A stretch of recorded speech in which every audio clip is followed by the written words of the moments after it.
Ter o direito ao voto e ter o direito de ser votada. 92 anos, as mulheres conquistaram, né? Vou reforçar esse direito. Foram mais de 50 anos de mobilização para conseguir esse direito. Eu vou repetir aqui de novo. E aí, de lá para cá, as mulheres são maioria do eleitorado, representando aí 53% das mais de 155 milhões de pessoas aptas para votar. E claro que a gente precisa conversar, porque querendo ou não, é um marco na história. E eu estou recebendo aqui hoje a advogada e vice-presidente da UAB Uberlândia, a Ângela Botelho, e a historiadora, nossa querida amiga também, a Ida Cruz. É uma conversa regada a café, bolo e pão de queijo, porque a gente gosta disso, mas também a gente gosta de direito. 92 anos do voto feminino. Precisamos celebrar? Foi sábado, dia 24, né? Bom dia, Mônica Cunha. Muito obrigada pelo convite. Bom dia aos telespectadores. Bom dia a todos aqui. Preciso fazer uma retificação. Eu não sou a presidente da OAB de Uberlândia, eu sou a vice-presidente da OAB de Minas Gerais. Agora estou no estado. Ai, né? Desculpe, Não, Ângela. é só para retificar, porque nós temos uma vice-presidente mulher aqui e temos o presidente José Eduardo Batista. Então, só para fazer uma retificação, mas isso acontece. Na nossa instituição, a gente tem feito um trabalho já há bastante tempo, fazendo a inclusão da mulher, né, em percentuais de participação institucional dentro das OABs, não só de Minas Gerais, mas as unidades que tem em cada município de Minas Gerais. Nós somos 258 municípios com presidentes de OABs, mas são homens e mulheres. Nós já temos aí no nosso regimento 30% de mulheres que têm que desenvolver seu trabalho dentro da instituição para a classe e para a cidadania. A OAB é uma instituição de classe, mas ela tem um papel constitucional que preserva também várias temáticas da sociedade, questões sociais, e que a gente tenta que as mulheres, juntamente com os homens, venham fazer a diferença de forma positiva no trabalho cotidiano. A gente tem essa luta, levou-se aí, né, um tempo significativo, foram 50 anos, né, de mobilização, né, Aida? E grandes mulheres que tomaram a frente diante de um preconceito que na época também era muito forte, né? Nós temos, hoje, podemos falar de uma mulher que foi muito grande no momento, a Lutz. Por quê?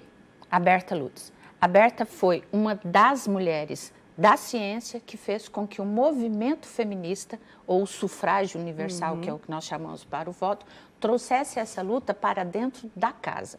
Porque até então, Mônica, o voto da mulher, gente, é assustador. O voto da mulher era considerado inferior, porque faria desagregação da família.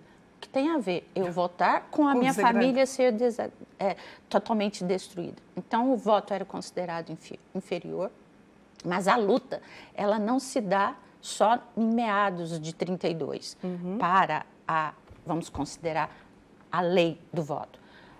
Já temos a luta no século XIX, grandes mulheres que já traziam isso. Deolinda, por exemplo, presidente do primeiro partido feminista, ele já trazia essa luta. Então, nós já temos até no período, logo após o período chamado início do período republicano, um movimento para o voto feminino. E pasmem, né? Não é só no Brasil, é no mundo. No mundo, né? Ainda temos lugares que as mulheres não podem votar. Absurdo. Em pleno século XXI. Em pleno século XXI. Onde a mulher é a maioria no ensino superior, onde a mulher é a maioria nas atividades econômicas. Claro que ainda ganha menos, temos muito. Nós ainda não temos a representatividade feminina para fazer com que as políticas sociais olhem melhor para as mulheres e para o que nós conseguimos, que é a família, a sociedade civil. E aí a gente tem, você bem disse, né, Ângela, a OAB que já vem trabalhando nisso, nesse processo de conscientização, de orientação e de despertar, né? E a gente tem, né, a questão do voto e o direito de ser votada, mas ainda hoje a mulher resiste de estar neste papel, é muita barreira que ela enfrenta. A gente tem uma cultura, né, brasileira com muita dificuldade de inclusão, né? Hoje a gente é subrepresentada, por mais que somos a maioria em votos, né, no Brasil inteiro, inclusive no exterior nós somos a maioria em mulheres votando. Então, o que acontece? As mulheres, às vezes, vão para o espaço que precisa, espaço político de poder, mas não conseguem se sentir, representar aquelas mulheres ou homens que votaram nelas, né? Então, isso é uma inibição no sistema político e espaço de poder. Essa questão salarial também, que é uma dificuldade enorme, às vezes no mesmo cargo, na mesma função, nas mesmas atividades, não conseguem ter o salário equiparado aos homens. Não por não ter mérito ou não ser competente, é as dificuldades mesmo. Nós somos um país machista, temos melhorado muito com essa questão de colocação da mulher em alguns espaços, mas a gente precisa entender, por exemplo, hoje no Congresso nós somos 500, na Câmara Federal nós somos 513 deputados federais, estamos lá com 81. É muito pouco, né? No Senado, 91 senadores e 15 mulheres, com 15% aproximadamente, né? É muito pouco, enquanto nós somos mais, como você falou, mais de 52,65%, né, de votantes aptos a votar. E se a gente for olhar no cenário partidário, prefeituras no Estado, a gente vê que a gente ainda está abaixo do percentual de votantes no geral no país. Estamos a 40 e poucos %. Então, isso a gente precisa evoluir.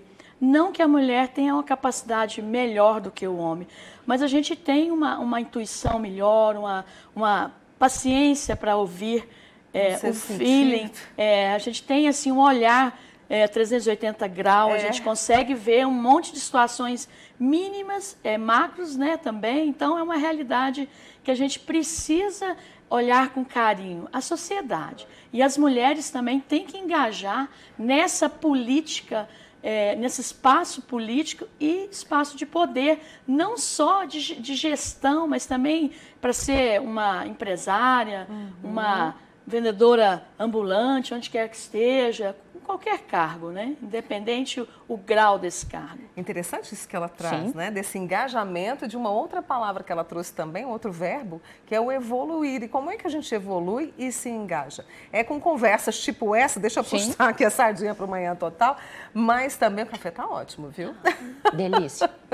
E também essa questão da educação, começar isso cada vez mais cedo. Eu vivo dizendo nesses meus 50 e poucos anos, a educação para o discernimento. Não é só aprender conta e aprender o português, mas para o discernimento, para isso que a Ângela falou, desse engajar. Exatamente. E quando nós falamos dessa educação, um hiato de gênero precisa ser trabalhado, que é o que nós temos hoje. A questão do gênero, principalmente com relação ao feminino, à mulher. Isso tem que ser feito na educação para a sociedade civil e a sociedade global. A mulher tem essa capacidade de verificar o todo e ela traz esse todo para as políticas. Ela consegue verificar a casa, a criança, a família, o igual e o diferente. Então, isso vem.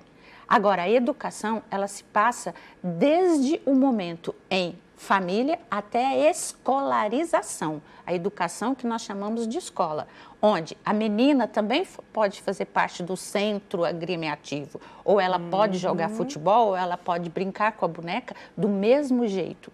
Isto traz educação de posicionamento. E educação de posicionamento faz a mulher lutar politicamente, entender o que vem a ser política e se posicionar diante daquilo que é sua capacidade, que é sua realidade. Exemplo, Manhã Total. 3 fortes mulheres com opinião e um detalhe, conhecimento da sua postura política. Isso não independe de que quem nos ouve e tem, né? E aí a gente sente muita gratidão por isso, que diante do que ela faz na sua casa, ela não tem um ato político, mas ela tem que ter consciência disso. Ver que cuidar do filho, votar, ser uma profissional em qualquer área dela, a faz de mulher um ser que pensa e constrói a nossa sociedade. E aí, só para a gente encerrar rapidamente, não estamos sozinhas, estamos juntas, mas também trazer esse homem para diminuir esse machismo. Rapidamente, Ângela, você acredita nisso? Essa conscientização da sociedade para que a mulher esteja no sistema geral, né, de trabalho, de cuidar da família, do lazer, da economia, é muito importante. Porque sabemos que hoje as mulheres, uma boa parte delas, que são faz a manutenção da própria casa. Exatamente. Então, é um olhar também, e os homens também dividindo obrigações dentro de casa, externamente. Isso é muito importante, que traz uma relevância. O olhar da sociedade para aquelas pessoas, eu até cito um exemplo, por exemplo, da comunidade cristã, independente de qual igreja que seja, nós temos aí tantos filhos, né? Homens, mulheres e os pais engajados nesses movimentos de jovens, né? Movimentos para mostrar como que é o caminhar de uma história familiar. Como foi bem falado aqui, essa educação de base, ela nos traz uma garantia de segurança da gente fazer esse desenvolvimento em tudo, não só na mulher, mas no homem junto com a mulher. Eu disse que a conversa ia passar rápido, a gente avisou a Ângela, né? A gente avisou. Por falar nisso, olha, a Helenice pensa numa pessoa educada, amorosa, prestativa, carismática e simples. Adjetivos para você, Ângela. Obrigada, Helenice. Muito obrigada. A Helenice disse que é a mãe do Felipe e do Gustavo. Que linda. Um abraço ao Felipe, ao Gustavo, a você, Helenice, toda a família maravilhosa. Volte mais vezes, tá? Muito obrigada. Aida, você já é nossa aqui também, né? Então, essas duas mulheres maravilhosas, Ângela Botelho, Aida Cruz, discutindo aqui, né, o voto feminino. E foi bom ter você aqui conosco. Podem saborear o pão de queijo, viu? O bolinho, fiquem à vontade. Café maravilhoso.